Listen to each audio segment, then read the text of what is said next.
Muy bien, hermanos. Vamos a leer este pasaje de la Biblia todos juntos. Cuando lo encuentre, puede decir amén. Primera de Corintios 13, versículo 13. Dice aquí, y ahora, todos juntos, y ahora permanecen.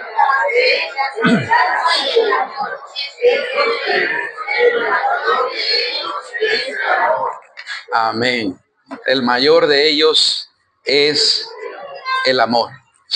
Quiero hablar acerca del crecimiento espiritual de una iglesia. Hermanos, es mi deseo como pastor, hermanos, que la iglesia crezca, que la iglesia avance, pero tenemos que tener una perspectiva bíblica acerca de eso, ¿verdad? Porque no se trata, cuando hablamos de crecimiento, no estamos hablando de traer más gente a la iglesia, aunque implica eso, ¿verdad? Pero no estamos hablando solamente de eso, ¿verdad? Cuando hablamos del crecimiento de una iglesia, eso abarca muchas áreas o varias áreas. El Nuevo Testamento, hermanos, establece el enfoque que debe de tener una iglesia, un enfoque bíblico. Es decir, hermano, que no solamente debemos de estar preocupados, ¿verdad?,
Pablo narra también el inicio de la predicación y cuál fue la reacción de los tesalonicenses al escuchar el Evangelio. Mire lo que dice aquí en el versículo 2. Dice: damos siempre gracias a Dios por todos vosotros, haciendo memoria de vosotros en nuestras oraciones, acordándonos sin cesar delante del Dios y Padre nuestro de la obra de vuestra fe, del trabajo de vuestro amor y de vuestra constancia en la esperanza de nuestro Señor Jesucristo. Porque conocemos, hermanos amados de Dios, vuestra elección, pues nuestro Evangelio no llegó a vosotros en palabras solamente, sino también en poder, en el Espíritu Santo y en plena certidumbre, como bien sabéis cuáles fuimos entre vosotros por amor de vosotros. Y vosotros vinisteis a ser imitadores de nosotros y del Señor, recibiendo la palabra en medio de gran tribulación con gozo del Espíritu Santo, de tal manera que habéis sido ejemplo a todos los de Macedonia y de Acaya que han creído, porque partiendo de vosotros ha sido divulgada la palabra del Señor, no solo en Macedonia y Acaya, sino que también en todo lugar vuestra fe en Dios se ha extendido. De modo que nosotros no tenemos necesidad de hablar nada, porque ellos mismos cuentan de nosotros la manera en que nos recibisteis y cómo os convertisteis de los ídolos a Dios, cómo os convertisteis de los ídolos a Dios, dice, para servir al Dios vivo y verdadero y esperar de los cielos a su Hijo, al cual resucitó de los muertos, a Jesús, quien nos libra de la ira venidera. Vea cómo Pablo comienza esta carta, hermano, recordando qué fue lo que sucedió cuando los tesalonicenses escucharon el Evangelio. ¿Qué hicieron? Dice que ellos estaban viviendo en idolatría, estaban viviendo para los ídolos. Pero cuando llegó el Evangelio a su vida, dice que se convirtieron. Se convirtieron. Es decir, dejaron la idolatría. Y ahora estaban sirviendo, dice, al Dios vivo y verdadero. Vea, hermano, lo que sucedió cuando el Evangelio llegó a sus vidas. Una iglesia, hermano, debe de tener esos testimonios. Aquí debe de haber testimonios de hermanos que han dejado la idolatría, que han dejado el pecado, que han dejado la maldad y ahora están sirviendo al Dios vivo y verdadero. No es correcto, ¿verdad? Solamente decir, bueno, estoy aquí en la iglesia, pero llevo una doble vida. Soy todavía idólatra, todavía tengo ahí mis imágenes, todavía tengo ahí, ¿verdad? La virgencita, todavía tengo ahí mis altares, pero voy a la iglesia. Eso no es correcto, hermano. Usted debe de convertirse. Amén. Debe de volverse a Dios y darle la espalda a todo lo demás que le lleva al pecado y que es abominación a Jehová, que es abominación al Señor. Esta iglesia, hermanos, se convirtió, empezó a predicar el Evangelio y fue un testimonio a esas ciudades que estaban a su alrededor. ¿Se puede imaginar el impacto de una iglesia, hermano, o de unos creyentes que son testimonio? ¿Se puede imaginar ese impacto, hermano? Su testimonio es bien importante, hermano. Amén. Nuestro testimonio es bien importante. Alguien dijo que después de la salvación, lo más valioso que tiene un cristiano es su testimonio. Cuando otros saben que usted es creyente y usted es honesto, usted es sincero y usted es ejemplo, hermano, eso tiene mucho poder. Eso va a llamar la atención de los pecadores, de la gente incrédula, y eso va a ser una manera en que ellos vengan a Cristo por su testimonio, hermano. Amén. Usted está haciendo luz al perdido. Qué triste es que haya gente, hermano, a nuestro alrededor que ni siquiera sabe que somos cristianos, y cuando saben dicen, ¿a poco él es creyente? Siempre andamos, ya saben, en las movidas que usted anda, que no son de un creyente, ¿verdad? Yo recuerdo el testimonio de un hermano que me estaba diciendo, yo antes de ser salvo, yo trabajaba con un creyente, y él decía que era cristiano, pero hacía cosas que yo sabía como inconverso que no estaban bien. Imagínense, hermano, el tropiezo que somos, ¿verdad? Cuando nosotros como cristianos no vivimos como cristianos, somos tropiezo, hermano. Somos tropiezo, ¿verdad? Al perdido. Pero ¿qué era lo que estaba sucediendo con esta iglesia, hermano? Esta iglesia era una iglesia que tenía un buen testimonio, hermano. Ahora vean las tres cualidades que menciona Pablo en el versículo 3. Acordándonos sin cesar delante del Dios y Padre nuestro de la obra de vuestra fe, del trabajo de vuestro amor y de vuestra constancia en esperanza en nuestro Señor Jesucristo. Aquí Pablo aquí Pablo nos muestra estas tres cualidades y cómo él mide estas tres cualidades. Es decir, habla de la fe que se refleja en obras, habla del amor genuino que se manifiesta en trabajo, habla de trabajo de amor, habla de la esperanza que crece y conduce a la constancia. Es exactamente, por esto esta iglesia estaba sucediendo esto en esta iglesia, hermano, porque su fe los llevó a las obras, su amor los llevó a trabajar para Dios, y su esperanza los llevó a una vida de constancia.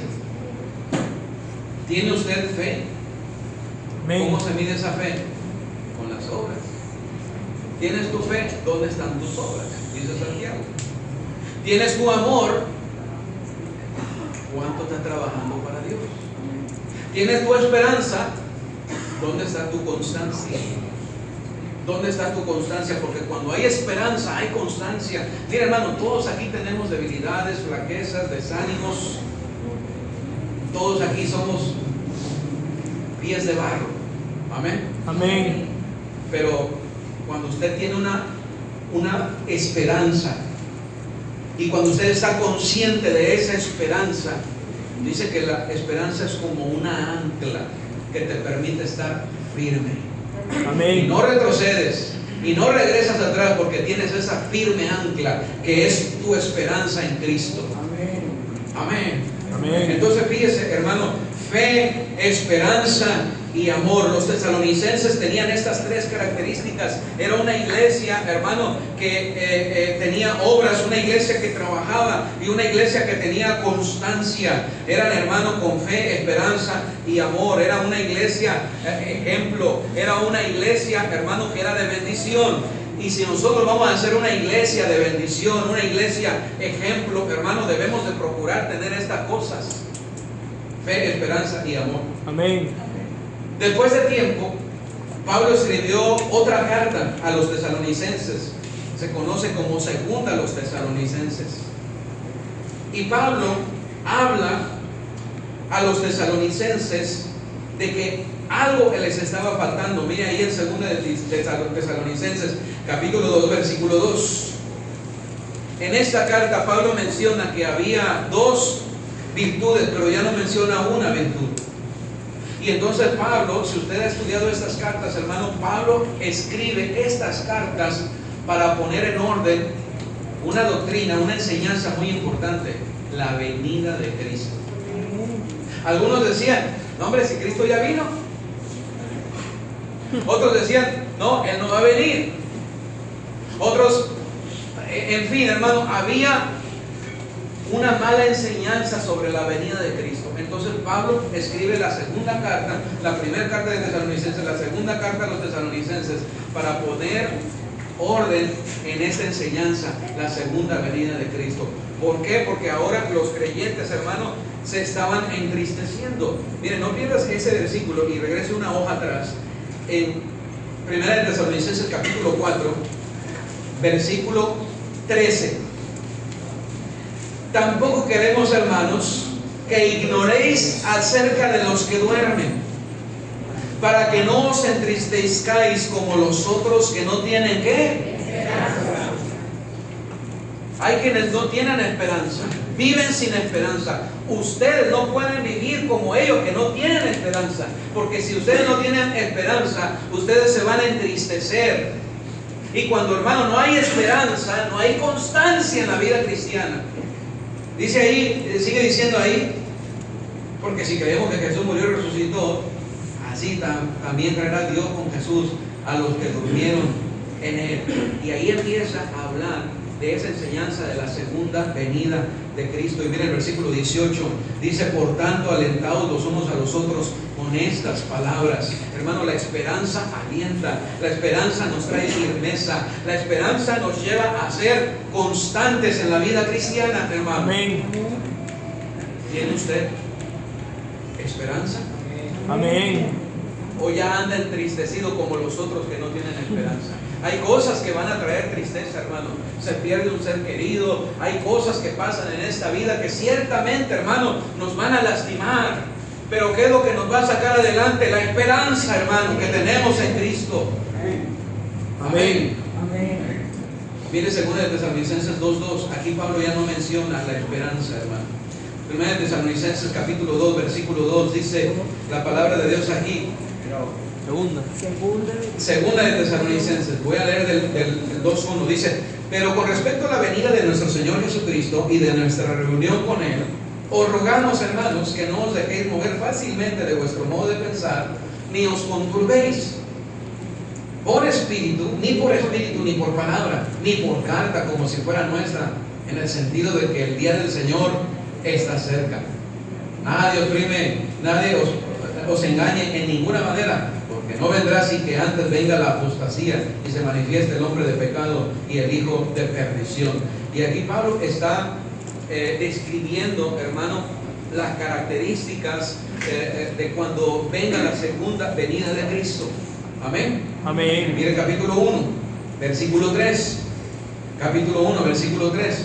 Debemos siempre dar gracias a Dios por vosotros, hermanos, como es digno, por cuanto vuestra fe va creciendo y el amor de todos y cada uno de vosotros abunda para con los demás, tanto que nosotros mismos nos gloriamos de vosotros en las iglesias de Dios por vuestra paciencia y fe en todas vuestras tribulaciones, persecuciones y tribulaciones que soportáis. Aquí Pablo ya no menciona la esperanza. ¿Y sabe por qué no menciona la esperanza? Porque precisamente algo estaba pasando dentro de la iglesia. Había falsa doctrina acerca de la venida de Cristo. Y Pablo tiene que poner en orden esa enseñanza. Lea con detenimiento esta carta, el capítulo 4, el capítulo 5, el capítulo 4 y el 5 de Primera de Tesalonicenses, y se da cuenta. Algunos, hermanos, fíjese cómo afecta la falsa doctrina. Porque algunos decían, bueno, Cristo viene. Entonces, como Cristo viene, ya no voy a trabajar. ¿Para qué trabajo? Ya Cristo viene. Y dejaron de trabajar. Y Pablo les tiene que decir, hermanos, quiero que no anden desordenadamente, sino quiero que trabajen, para que tengan que compartir con el que padece necesidad. Porque si alguno no provee para los suyos, es peor. Ha negado la fe, dice, y es peor que un incrédulo. Amén. ¿Qué es lo que estaban haciendo los cristianos? Ya no estaban trabajando. Y entonces, como ya no estaban trabajando, entonces estaban empezando a hacer carga a los que sí trabajaban. No querían trabajar, pero sí querían comer. Entonces Pablo les tiene que escribir aquí, les dice, si alguno no quiere trabajar, que tampoco come. Qué tremendas palabras, ¿sabes? ¿En qué contexto se está hablando esto? En el contexto de una mala enseñanza, porque la mala enseñanza, hermano, confunde. Y cuando tú no tienes la enseñanza correcta, no vas a tener la esperanza correcta. Es importante la enseñanza, es importante la doctrina, hermano. Hay muchas cosas que muchos cristianos de aquí no hacen porque tienen una falsa enseñanza de lo que es la palabra de Dios. Pero si tú tienes una enseñanza correcta, hermano, tu esperanza está puesta en el lugar correcto. Amén. Ya no se menciona la esperanza. Pablo menciona esa esperanza como la esperanza bienaventurada y la manifestación gloriosa de nuestro Señor y Salvador Jesucristo. Vea cómo habla Pablo ahí en Tito 2:13 acerca de esa esperanza, hermano. Dice, la esperanza bienaventurada y la manifestación gloriosa de nuestro Señor y Salvador Jesucristo. Tenían dudas acerca del regreso de Cristo. Y en medio de su inseguridad, claro que en medio de su inseguridad, Pablo dice que tenían fe y amor, pero algo estaba faltando en la iglesia. Algunos estaban entristecidos, algunos estaban desanimados, algunos estaban dejando de vivir una vida correcta delante de Dios. Fe, esperanza y amor. El primer ejemplo es la iglesia de Tesalónica, hermano. Un ejemplo de una iglesia, ¿verdad?, que tenía esas tres virtudes. Y cuando nosotros dejamos de atender a una de esas tres virtudes, vamos a caer, hermano, en un desequilibrio. Trabaje en su fe, trabaje en su amor, trabaje en su esperanza. Amén, hermano. Amén. Número 2, mire el ejemplo de los efesios y los colosenses. Pablo escribió a la iglesia de Éfeso y a la iglesia de Colosas. Aquí esas dos cartas, hermano, son cartas que son muy parecidas.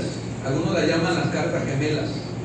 Ambas tienen contenido similar, pero muestran una diferencia en que una carta de ellas es una carta circular y otra es directamente hacia una iglesia, pero tienen enseñanza muy parecida. La carta a los colosenses, ¿verdad?, es una carta directa a la iglesia. Pablo trata con los efesios, hermano, un problema que estaba afectando a las iglesias en aquel tiempo, y era precisamente otra falsa doctrina. Entonces Pablo, por eso decimos que esta carta, la carta a los efesios, era una carta circular, porque este problema lo tenían varias iglesias, y Pablo habla de ese grupo de iglesias allá en Apocalipsis: la iglesia de Esmirna, la iglesia de Pérgamo, la iglesia de Teatira, la iglesia de Sardis, la iglesia de Filadelfia, la iglesia de la Odisea. Eso lo encuentra usted en Apocalipsis 2, del 8 al 3:22. Pero miren el problema que está tratando Pablo aquí en Efesios capítulo 1, hermanos. Efesios capítulo 1. No pierda el hilo, hermano. No le pierda la secuencia al mensaje. Mire Efesios capítulo 1,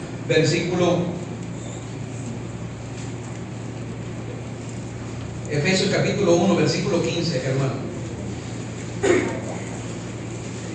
Cuando usted no tiene una de esas virtudes, hermano, cuando usted no tiene una sana enseñanza, algo va a faltar a su vida y usted no va a tener ese equilibrio en su vida cristiana. Hermano, Dios quiere que usted crezca, Dios quiere que usted desarrolle su vida cristiana. Y hermano, la iglesia no va a crecer y no va a madurar si usted no crece. Si usted no crece, usted tiene que crecer, usted tiene que desarrollar su vida cristiana. ¿Cómo podemos crecer si los cristianos no quieren crecer? Honestamente, hay muchos cristianos que no quieren crecer, hermano. Están a gusto ahí donde están. Hay más crecimiento, hermano. Amén. Miren, estamos orando, hermano, para que haya más obreros en la iglesia. Necesitamos más maestros de escuela dominical. Necesitamos quien quiera aprender el piano. Necesitamos quien quiera dirigir más. Que haya diferentes hermanos para dirigir. Uno se enfermó, otro de repente no vino. Hay más hermanos sirviendo en la iglesia. Mire, hacen falta maestros de escuela dominical. Hermano Juan tiene a veces 15 muchachos del solo, hermano. Hermano Juan no ha renunciado por la gracia de Dios, nada más. Amén. Ya casi quiere tirar la toalla el hermano Juan. No, el hermano Juan está firme. Hermano Juan Díaz. Pero qué bendición que haya más maestros de escuela dominical. Necesitamos otro capitán de ruta, hermano, que se quiera hacer cargo de la próxima ruta. Amén. Más hermanos que salgan a ganar almas. Hermano, ¿hay trabajo? Sí, hay trabajo. Digo una hermana, yo me voy de la iglesia porque me siento estancada en esta iglesia, no me ponen a servir. Por favor, hermano, si lo que más predicamos en esta iglesia es servicio, Amén. sirva. Si usted no sirve es porque no quiere servir, hermano, no porque no se le pone a servir. Amén. Amén. Usted debe de servir, hermano. Involúcrese. Ahora, por supuesto que en esta iglesia hacemos todo decentemente y con orden. Procuramos hacer las cosas decentemente y con orden. Pero ¿sabe cuál es el servicio que algunos quieren, hermano? Servir en lo que quieren. Y como quieren. No, pastor, quiero servir. Ok, hermano, estamos en la cocina. No, porque ahí hace mucho calor y esto y lo otro. Bueno, la limpieza. No, porque en la limpieza esto y lo otro. Bueno, en las cunas. No, porque... Entonces, ¿de qué quiere servir usted, mi hermano querido? Sirva en lo que hay para servir. Amén. Pero, hermano, esa es la actitud. No es que no haya que servir, es que usted no quiere servir en lo que usted quiere servir, en lo que usted quiere servir. Pero si usted se involucra, hermano, en lo que haya, mire, usted va a empezar a servir y el Señor lo va a poner en donde Él lo quiere poner. Y ahí es donde usted debe estar, ahí en esa clase, ahí en ese ministerio, ahí ganando almas, ahí discipulando, ahí haciendo la obra del Señor. Hermano, tenemos que crecer como iglesia. Tenemos que dejar a un lado la inmadurez, hermano. Tenemos que dejar a un lado, hermano, las niñerías. No, que no me toman en cuenta, que no me ponen, que no me dicen, que no. Eso es de niños, hermano. Esto es una iglesia, no es una sala de cunas, hermano. Así es. Dejemos el tetero, dejemos a un lado lo que es de niños y vamos adelante, hermano. Amén. Amén. Queremos una iglesia que crezca, hermano. Pero me sorprende la actitud de muchos cristianos, hermano. Años en la vida cristiana, hermano, pensando como niños. Y es precisamente el tercer ejemplo de la iglesia de Corinto, hermano. Pero miren, esta iglesia tenía una esperanza que estaba siendo afectada. Efesios capítulo 1, versículo 15. Dice la palabra de Dios: por esta causa también yo, habiendo oído vuestra fe en el Señor Jesús y de vuestro amor para con todos los santos, no ceso de dar gracias por vosotros, haciendo memoria de vosotros en mis oraciones. Vea cuál era la oración de Pablo, hermano. Para que el Dios de nuestro Señor Jesucristo, el Padre de gloria, os dé espíritu de sabiduría y de revelación en el conocimiento de Él. Amén. Eso era lo que Pablo oraba por la iglesia. Señor, dale a la iglesia un espíritu de revelación, Señor, y de conocimiento, que alumbre, versículo 18, los ojos de vuestro entendimiento, para que sepan cuál es la esperanza a que Él os ha llamado y cuáles las riquezas de la gloria de su herencia en los santos, y cuál la supereminente grandeza de su poder para con nosotros, lo que creemos según la operación del poder de su fuerza. Mira el versículo 20: la cual operó en Cristo, resucitándole de los muertos y sentándole a su diestra en los lugares celestiales, y sobre todo principado y autoridad y poder y señorío, y sobre todo nombre que se nombra, no solo en este siglo sino en el venidero, y sometió todas las cosas bajo sus pies y lo dio por cabeza sobre todas las cosas, dice, a la iglesia, la cual es su cuerpo, la plenitud de aquel que lo llena en todo. Mire, ya muchos ahí se perdieron, no saben ni qué está pasando aquí. Pablo habla de una esperanza gloriosa, que cuando usted entiende esa esperanza, hermano, cuando usted la entiende, usted va a crecer en su vida cristiana. Amén. Usted no se va a desanimar. Usted va a tener el poder de Dios en su vida. Usted va a tener ese ímpetu, ese ánimo, esa fortaleza para seguir adelante. Porque, hermano, nuestro ánimo, nuestra fortaleza y nuestro conocimiento, le voy a decir de dónde vienen: de nuestra comunión con Dios. Amén. Amén. Si usted está estancado, es porque usted quiere estar estancado. No es porque en esta iglesia le tengan estancado. Es así de sencillo, hermano. Usted está estancado porque usted quiere estar estancado. Porque hermano, todos somos responsables de nuestro crecimiento espiritual. Amén. No me diga que en esta iglesia hace falta predicación, hace falta enseñanza. Mire, cada trimestre llevamos un tema diferente. Ahorita viene mayordomía. Después de palabras de sabiduría viene mayordomía. Después de mayordomía viene evangelismo. Ya tenemos preparado todo el año de enseñanza, hermano. Tengo enseñanza como para 10 años, hermano, ya lista para... Amén. Amén. No estamos aquí, hermano, para ver qué vamos a hacer. No, hermano, sabemos a dónde vamos, sabemos lo que queremos, sabemos lo que estamos haciendo, hermano. ¿Por qué? Porque eso es lo que el Señor quiere, hermano. Amén. No, que a ver si vamos, que a ver si se hace, que no, hermano. Es la voluntad de Dios que sirvamos, es la voluntad de Dios que crezcamos. Amén, hermano. Amén. Hermano, Dios quiere que esta esperanza esté en su corazón, ese conocimiento que le va a ayudar a entender, hermano, que como iglesia necesitamos seguir adelante. Tenemos un privilegio y una bendición grande, hermano. Amén. Estoy orando por más hermanos que puedan participar aquí en la enseñanza, hermano. Mire qué bendición que hay hermanos fieles. No son pastores, no son pastores, pero son hermanos fieles. La Biblia habla de maestros que pueden ser de bendición en una enseñanza. Qué bendición que yo no sea el único que está enseñando la palabra de Dios. Ahora tiene que haber un pastor principal, porque es responsable delante de Dios por la iglesia. Amén. Que Dios le llamará a cuentas. Pero qué bendición que haya un grupo de varones, que haya varones, ¿verdad? Hermanos, maestros, que están enseñando, que están discipulando, que están ganando almas, que llevan ministerios, hermano, encargados de un ministerio. Qué bendición, hermano. Necesitamos crecer. Amén. Amén. Oh, hermano, que Dios nos dé una iglesia donde haya esa madurez. Miren, Hay oportunidad para servir. Y mientras más seamos, más oportunidad hay. Porque hay más ministerios. Hablaban de un ministerio a los hospitales, un ministerio a la cárcel. Allá hay oportunidad. Amén. Amén.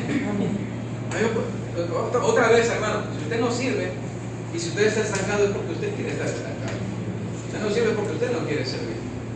Pero hay lugar en la viña del Señor. Amén. Amén. Efesios capítulo 1, versículo 4 dice: según nos escogió en él antes de la fundación del mundo, para que fuésemos santos y sin mancha delante de él. Versículo 5: en amor habiéndonos predestinado para ser adoptados hijos suyos por medio de nuestro Señor Jesucristo, según el puro afecto de su voluntad. Versículo 7: en quien tenemos redención por su sangre, el perdón de pecados, según las riquezas de su gracia. Versículo 13: en él también vosotros, habiendo oído la palabra de verdad, el evangelio de vuestra salvación, y habiendo creído en él, fuisteis sellados con el Espíritu Santo de la promesa. Amén. La esperanza que ellos tenían, hermano, estaba siendo afectada, la esperanza de la salvación. Un tema que por muchos años, hermano, ha sido controversial para muchos, pero que cuando tú vienes a la palabra de Dios, te das cuenta que Jesucristo es suficiente. Amén. Él nos ha redimido. Amén.